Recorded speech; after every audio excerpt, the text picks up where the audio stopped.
ठाकुर का कुआं 1932 में प्रेमचंद जी ने लिखा था और तब देश हमारा अंग्रेजों के गुलाम हुआ करता था और समाज में तमाम कुरीतियां विद्यमान थीं। सुवर्ण जातियों द्वारा दलितों के लिए जो ये कुप्रथाएं लागू की गई थीं, बेगार की प्रथाएं लागू की गई थीं, छुआछूत व्याप्त था, लोगों को दलित जातियों को गांव से गुजरने नहीं देते थे, उनको कुएं में पानी नहीं भरने देते थे, उनको पंगत में बैठ के खाना नहीं खाने देते थे। मतलब समाज में उनको अपने से हमेशा दूर रखते थे। इसी कथानक को उठाया है मुंशी प्रेमचंद जी ने जब उन्होंने ये लिखा है कि एक एक कॉन्सेप्ट उन्होंने डाला है कि समझ लो एक गांव है, उस गांव में तमाम जात बिरादरी के लोग रहते हैं और यूँ मान के चलो कि एक तरफ दलित हैं और दूसरी तरफ सुवर्ण जातियों के लोग हैं, जिसमें बनिया हैं, जिसमें साहूकार हैं, जिसमें ठाकुर हैं, जिसमें ब्राह्मण हैं, जिसमें लाला जी हैं,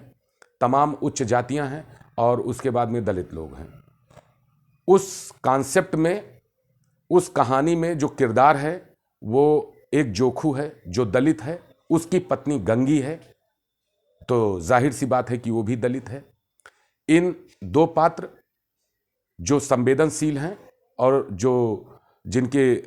मतलब कथानक जिनके ऊपर ये लिखा गया है, उनकी ये जो घटनाएं हैं और उनकी जो ये दर्द है वो मुंशी प्रेमचंद ने अपने कलम से बयान किया है। एक वक्त होता है कि जब जोखू बीमार पड़ जाता है और उसको गांव के कुछ लोग सलाह देते हैं कि गंदा पानी मत पियो, साफ पानी पियो, क्योंकि छुआछूत की बीमारियां, संक्रामक बीमारियां फैली हुई हैं, इससे जो है जान भी जा सकती है।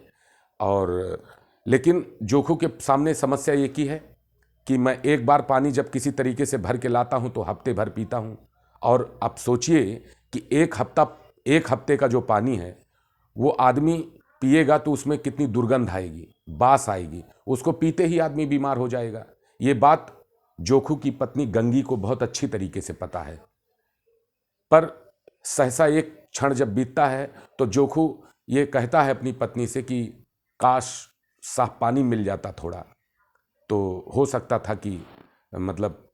कुछ मन मेरा जो मचल रहा है अंदर से दुर्गंधों और सुगंधों को लेकर के, वो थोड़ा सा चेंज हो सकता है। ये दर्दनाक कॉन्सेप्ट और एक दिल से निकली हुई ये जो आवाज़ थी वो गंगी बहुत अच्छी तरीके से समझती थी। वो फैसला करती है, वो घड़ा उठाती है और पानी भरने के लिए वो निकलने का जैसे ही साहस जुटाती है, वैसे उसके दिमाग में आता है कि ये दिन है, इस वक्त अगर हम कुएं पर जाते हैं तो वो ठाकुर का कुआं है, सुवर्ण जातियों के बीच प्रांगण में है, और अगर हमको देख लेंगे तो हमको तो जान से मार डालेंगे। फिर वो इंतज़ार करती है शाम का,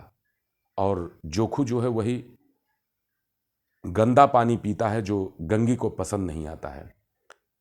वो अपने पति को मना भी करती है और फैसला लेती है कि ठीक है, मैं साफ पानी लाने के लिए जा रही हूँ। अब सोचिए कि साफ पानी लाने के लिए वो शाम के वक्त का सहारा लेती है, जब प्रांगण में बैठे हुए स्वर्ण जात, और ये वो देखती है कि ठाकुर जब अपने आंगन में चला जाएगा,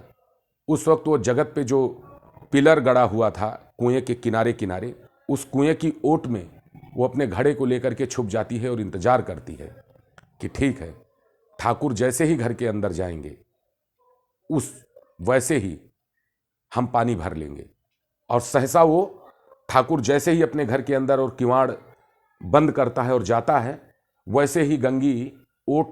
खंभे के ओट से बाहर आती है और घड़े और रस्सी को कुएं में डालती है, और इतने में किवाड़ और दरवाजा ठाकुर का खुलता है। वो डर के मारे उसके हाथ से बाल्टी और वो रस्सी छूट जाती है। अब सोचिए कि वो सिचुएशन कैसी रही होगी। मतलब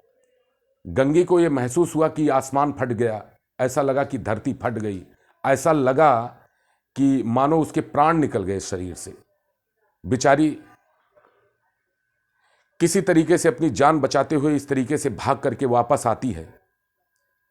और सफलता उसे नहीं मिल पाती है। तो ये सोचती है कि कैसी विडंबना है, हम कुदरत के बनाए हुए मनुष्य हैं, अधिकार सबका बराबर है, जीने का हक सबको है। तो ये कुछ मनुष्यों द्वारा, कुछ समाज के दबंगों द्वारा ये जो समाज बनाया गया है कि छुआछूत का, भेदभाव का, कि आप मेरे कुएं में पानी नहीं भरेंगे, आप मेरे पंगत में खाना नहीं खाएंगे, आप मेरे बर्तन को नहीं छुएंगे, ये जो तमाम चीजें हैं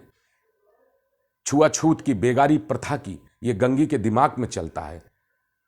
तो कहने का मतलब है मुंशी प्रेमचंद जी अपनी कलम से इन सवालों पर खड़े कर देते हैं कि ये फैसला करना आपका काम है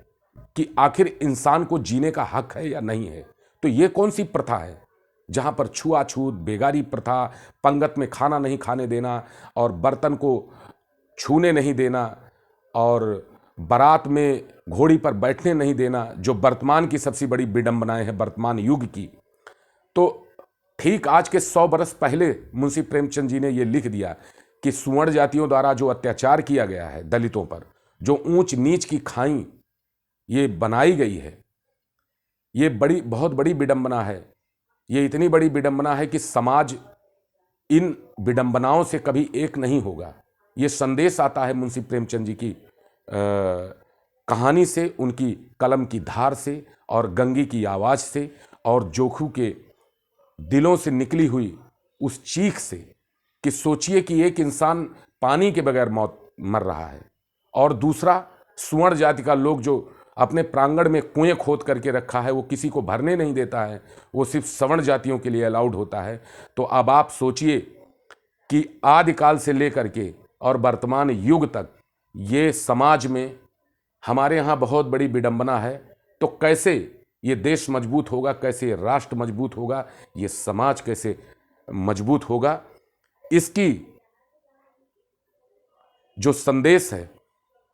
इसका जो एक अर्थ निकल करके आता है, वो मुंशी प्रेमचंद जी ने ठाकुर के कुएं के माध्यम से समाज में देने की कोशिश की है। सो दोस्तों, ये पूरे कहानी का निचोड़ है। अब आपने देखना है कि देश, काल और समय कैसे इसमें आप विभाजन करोगे। गंगी, जोखू, ठाकुर, साहू, ये जो किरदार हैं और समाज में ऊंच और नीच हैं, पूरी स्टोरी का जो निचोड़ है उसको अपने तरीके से आपको अपनी उत्तर पुस्तिका में लिखना पड़ेगा, आपको अपने जो है असाइनमेंट में लिखना पड़ेगा। और यदि आप रंगमंच से रिलेटेड हैं तो आपको स्टोरी को काट छांट करके समाज में जो दलित वर्ग है उसकी वेदनाओं को आपको ऊपर लाना पड़ेगा, ताकि ये समाज देखे, ये दुनिया देखे और ये जानने की कोशिश करे कि आखिर किसका हक है इस समाज में। जब दो हाथ पैर कुदरत ने सबको दिया है, बुद्धि सबको दी है, ताकत सबको दी है, तो हम कौन होते हैं और आप कौन होते हैं समाज में ऊंच और नीच की खाई बनाने वाले। इसी तमाम भावनाओं और जिद, बहस और अपनी एक सवालात का जो माध्यम है, इसके इर्द गिर्द जो घूमी है कहानियों का चक्र, उसको लिखा है मुंशी प्रेमचंद जी ने अपने ठाकुर के कुएं में। धन्यवाद।